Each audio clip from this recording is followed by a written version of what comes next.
Dear students, Chaudhary चरण Singh university Meerut के द्वारा 1 फरवरी 2023 में NEP 2020 से संबंधित जो भी रिज़ल्ट आया है उसके लिए कुछ नए नियम वेबसाइट पर अपलोड किए गए हैं।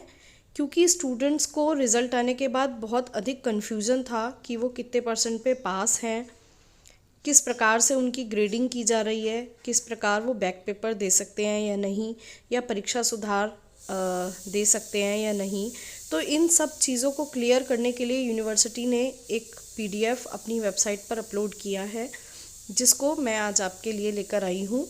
आप सभी लोग इस पूरी PDF को ध्यान से समझ लें और इस वीडियो को ज़्यादा से ज़्यादा शेयर करें, ताकि मैं आपके लिए और ज़्यादा वीडियोज़ इस तरह की लेकर आती रहूं, और इस चैनल को लाइक और सब्सक्राइब भी ज़रूर कर लें। तो आइए देखते हैं कि यूनिवर्सिटी ने क्या क्या नए नियम जो कि रिज़ल्ट से रिलेटेड और नेक्स्ट क्लास में प्रमोशन से रिलेटेड निकाले हैं, वो क्या क्या हैं।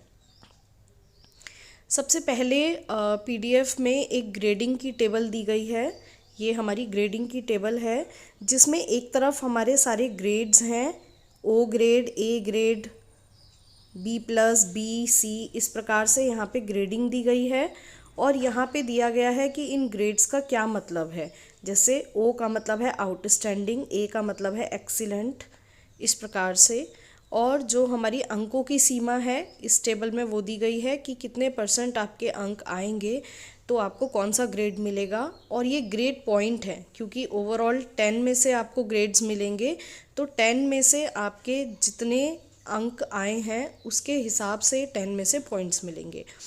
तो इस टेबल की आप स्क्रीनशॉट लेके इसको आराम से पढ़ लीजिएगा, ताकि आपको इजीली पता चल जाएगा कि कौन से ग्रेड का क्या मतलब है। उसके बाद अब बताया गया है कि पास की % कितनी है। तो पास की % देखने के लिए जो जो चीज़ें बताई हैं उसमें है सबसे पहले क्वालिफाइंग को करिकुलर कोर्सेज़।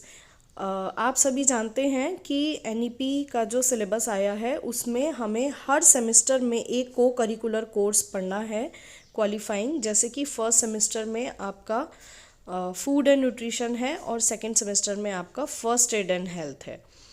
तो जो क्वालिफाइंग कोर्सेज़ हैं, अगर उसको आपने क्वालिफाई कर लिया है तो उसके आगे Q लिखा होगा, और अगर आपने उसको क्वालिफाई नहीं किया है तो उसके आगे नॉट क्वालिफाइड यानी कि NQ लिखा होगा। तो क्वालिफाई के लिए Q और नॉट क्वालिफाइड के लिए NQ। अब बात रही कि को करिकुलर कोर्सेज़ में आप कितने नंबर पे पास होंगे।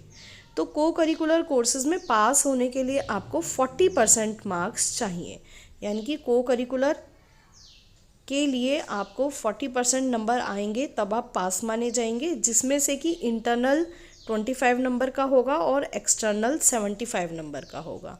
लेकिन आपके 40% नंबर आने के लिए जो एक्सटर्नल एग्ज़ाम है यूनिवर्सिटी जो कराती है 75 नंबर का पेपर, उसमें से 30 नंबर आने ज़रूरी हैं। यानी कि एक्सटर्नल एग्ज़ाम में मिनिमम 40% अगर आपके आएंगे तभी आप पास माने जाएंगे, चाहे इंटरनल में आप पास हों या फेल हों। दूसरे कोर्सेज़ हैं हमारे मेजर और माइनर कोर्सेज़, जो आपके मुख्य विषय हैं मेजर कोर्सेज़ और माइनर कोर्सेज़। इन कोर्सेज़ में आपको पास होने के लिए 33% नंबर चाहिए। जैसे पहले चाहिए होते थे 33% पे हम पास हो जाते थे। इसमें भी वही पेपर का पैटर्न है, 75 नंबर का यूनिवर्सिटी का पेपर और 25 नंबर का आपका इंटरनल होगा।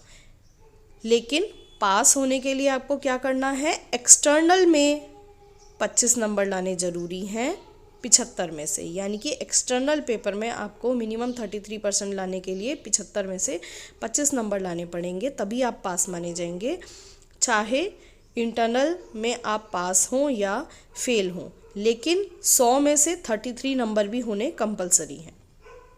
100 में से 33 नंबर और एक्सटर्नल में 75 में से 25 आने ज़रूरी हैं। इसी प्रकार से तीसरे प्रकार के जो कोर्सेज़ हैं वो हैं वोकेशनल डेवलपमेंट या स्किल डेवलपमेंट कोर्सेज़, जो कि हमें हर सेमेस्टर में एक पढ़ना है, और हर कॉलेज में अलग अलग स्किल डेवलपमेंट कोर्सेज़ आपके चल रहे हैं। स्किल डेवलपमेंट कोर्सेज में भी जो पास का प्रतिशत है वो 40% है, मतलब इंटरनल एक्सटर्नल दोनों मिला के आपके 40 आने चाहिए। लेकिन स्किल डेवलपमेंट कोर्स में अलग अलग पास होना ज़रूरी नहीं है, मतलब इंटरनल में अलग पास होना और एक्सटर्नल में अलग पास होना ज़रूरी नहीं है। इसमें आपको 40% नंबर टोटल लेके आने हैं। थ्योरी इसमें 40 नंबर की होगी और प्रैक्टिकल इसमें 60 नंबर का होगा। तो ये आपके पास परसेंटेज हो गए।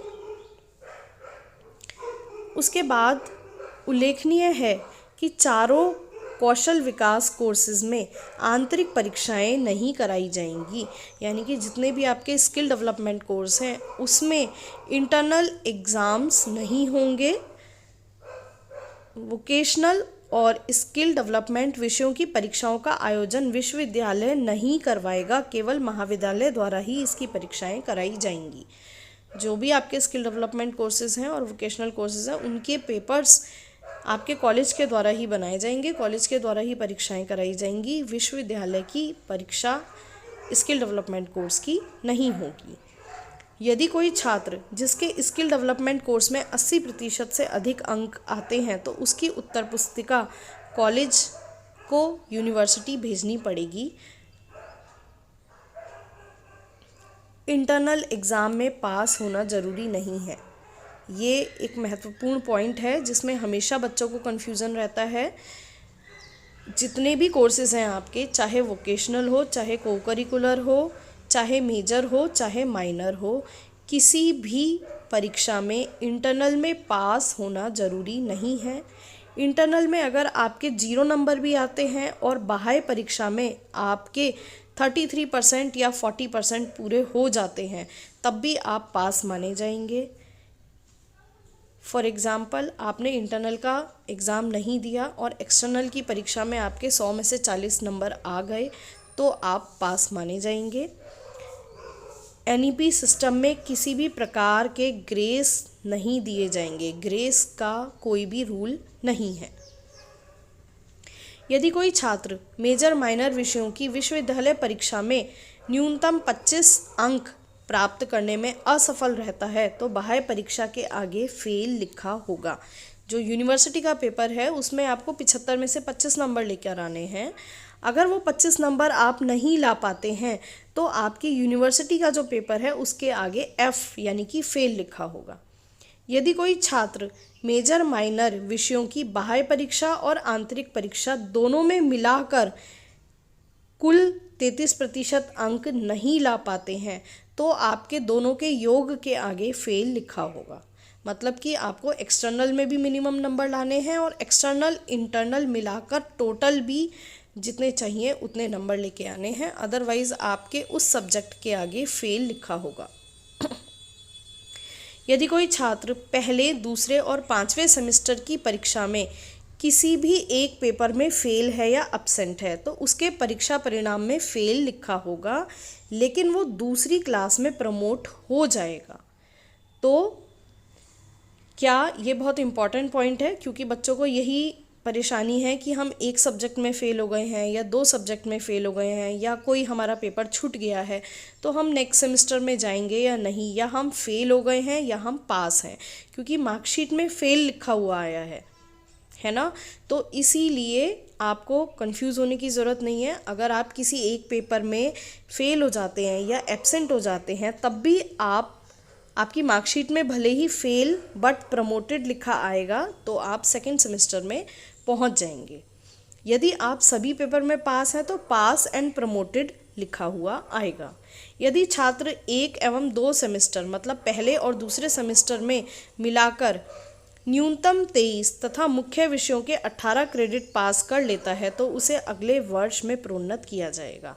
मतलब आप फर्स्ट सेमेस्टर से सेकेंड सेमेस्टर में आ जाएंगे और सेकेंड सेमेस्टर से लेकिन आप सेकेंड ईयर में मतलब कि थर्ड सेमेस्टर या अगले वर्ष में तभी पास होंगे जब पहले साल के 50% क्रेडिट आपने पास कर लिए हों, क्योंकि हमें एक साल में 46 क्रेडिट पास करने होते हैं। 46 क्रेडिट हमें पूरे साल में चाहिए।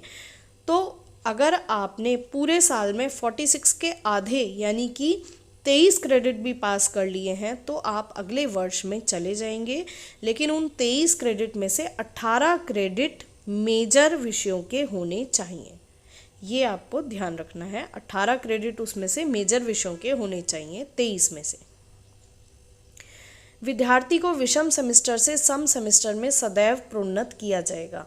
विषम सेमेस्टर कौन सा होता है? पहला, तीसरा और पांचवा, ये विषम सेमेस्टर है। तो पहले से दूसरे में हमेशा चले जाएंगे, तीसरे से चौथे में हमेशा चले जाएंगे, पांचवे से छठे में हमेशा चले जाएंगे, ताकि आप चाहे आपका परिणाम कुछ भी हो, लेकिन क्योंकि अगले वर्ष में जब आपको जाना है, मतलब दूसरे से तीसरे में अगर आपको जाना है तो आपका ईयर चेंज होगा। तो ईयर चेंज होने के लिए कुछ शर्तें हैं। वो क्या हैं कि दोनों सेमेस्टर के मिलाकर कुल क्रेडिट का 50% आपने पूरा कर लिया हो। जैसा अभी मैंने बताया था कि आपको नेक्स्ट ईयर में जाना है तो पहले साल के 50% क्रेडिट आपके पूरे हो जाने चाहिए, यानी कि 23 क्रेडिट, और उसमें से 50% क्रेडिट किसके होने चाहिए? मेजर विषयों के होने चाहिए, यानी कि 18 क्रेडिट, जैसे कि अभी हमने पढ़ा था। दशमलव के बाद के अंक नहीं गिने जाएंगे। जैसे अगर आपके क्रेडिट का स्कोर 27.3 होता है तो उनको 27 क्रेडिट ही माना जाएगा, 27.3 नहीं माना जाएगा। सेकेंड ईयर से थर्ड ईयर में जाने के लिए, अगर आप सेकेंड ईयर में पहुंच गए हैं और अब आपको थर्ड ईयर में जाना है तो सेकेंड ईयर से थर्ड ईयर में तभी जा पाएंगे जब आपका फर्स्ट ईयर पूरा कंप्लीट होगा, यानी कि 46 क्रेडिट आपके पूरे हो जाएंगे और सारे क्वालिफाइंग पेपर भी आपके पूरे हो जाएंगे, यानी कि आप फर्स्ट ईयर से सेकेंड ईयर में आ जाएंगे 50% कोर्सेज पास करके। लेकिन सेकेंड ईयर से थर्ड ईयर में तभी जा पाएंगे जब पिछले बचे हुए 50% जो आपके कोर्सेज हैं वो पूरे हो जाएं। अब आई बैक पेपर और इम्प्रूवमेंट की बारी। तो जो आंतरिक परीक्षाएं हैं उसमें बैक पेपर की कोई भी सुविधा नहीं है, मतलब इंटरनल में आप बैक पेपर नहीं दे सकते या सुधार भी नहीं दे सकते। लेकिन अगर आप पूरा सेमेस्टर रिपीट कर रहे हैं तब आप इंटरनल भी दोबारा से दे सकते हैं। कोई भी एक विद्यार्थी 2 सेमेस्टर इकट्ठे पूरे नहीं दे सकता, यानी कि आपका सेमेस्टर माना रिपीट हुआ है, यानी कि आप अगर हर पेपर में फेल हैं तो आपको सेमेस्टर रिपीट करना पड़ेगा। अगर आपको सेमेस्टर रिपीट करना है तो आपको 2 सेमेस्टर पूरे एक साथ आप नहीं दे सकते, फिर आपको एक ही सेमेस्टर पूरा रिपीट करना पड़ेगा, अगले में आप उसको पास करने के बाद ही आएंगे। बैक पेपर अथवा सुधार की सुविधा सम सेमेस्टर के लिए सम में और विषम के लिए विषम में ही उपलब्ध होगी।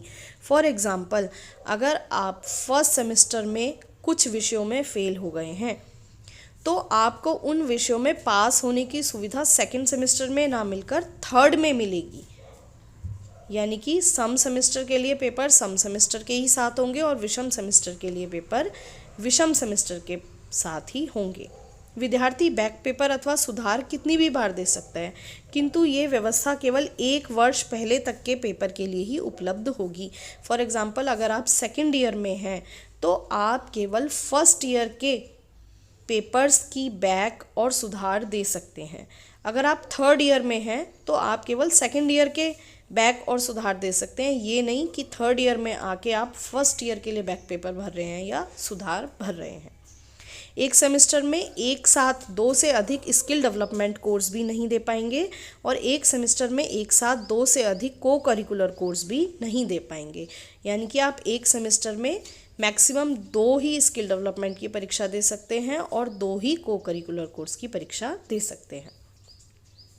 सेमेस्टर के सभी पेपर में अनुपस्थित अथवा अनुत्तीर्ण होने पर ही विद्यार्थी पूर्ण सेमेस्टर की परीक्षा देगा, यानी कि सेमेस्टर रिपीट आपका कब होगा?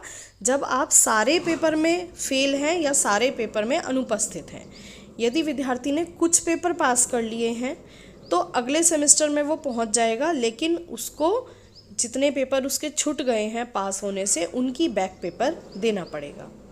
वर्तमान सेमेस्टर का विद्यार्थी पिछले किसी एक सेमेस्टर के अधिकतम 18 क्रेडिट की परीक्षा दे सकता है, यानी कि अगर आप थर्ड सेमेस्टर में आ गए हैं और आपको फर्स्ट सेमेस्टर के बैक पेपर देने हैं तो आप मैक्सिमम 18 क्रेडिट के बैक पेपर दे सकते हैं, उससे ज़्यादा के नहीं दे सकते। ऐसे छात्र जो प्रयोगात्मक परीक्षा में अनुपस्थित रहे हैं या अनुत्तीर्ण रहे हैं, तो प्रयोगात्मक परीक्षा का भी बैक पेपर वो लोग दे सकते हैं। 1 वर्ष को पूरा करने की अधिकतम अवधि 3 वर्ष होगी। अगर आप फर्स्ट ईयर में फेल हैं तो आपको उस फर्स्ट ईयर को क्लियर करने के लिए 3 साल मिलेंगे। इस प्रकार से 3 वर्ष की जो पढ़ाई है उसको आप 9 वर्ष में पूरा कर सकते हैं।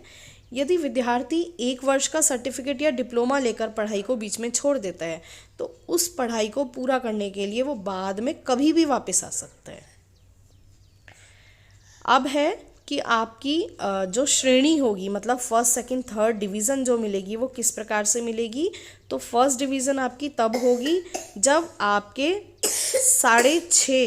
6.5 से अधिक का CGPA होगा, मतलब कि 10 में से 6.5 से ऊपर पॉइंट्स होंगे। सेकंड डिवीज़न कब होगी, जब 5 से लेकर 6.5 मतलब 6.5 तक आपके पॉइंट्स होंगे, और उससे नीचे यानी कि 4 और 5 के बीच में अगर आपके पॉइंट्स हैं तो आपकी थर्ड डिवीज़न मानी जाएगी। तो इस प्रकार मैं समझती हूँ कि आपके सारे कन्फ्यूज़न अब दूर हो गए होंगे और आपको अच्छे से समझ आ गया होगा कि हमें किस प्रकार से NEP के सब्जेक्ट्स के लिए तैयारी करनी है। Thank you.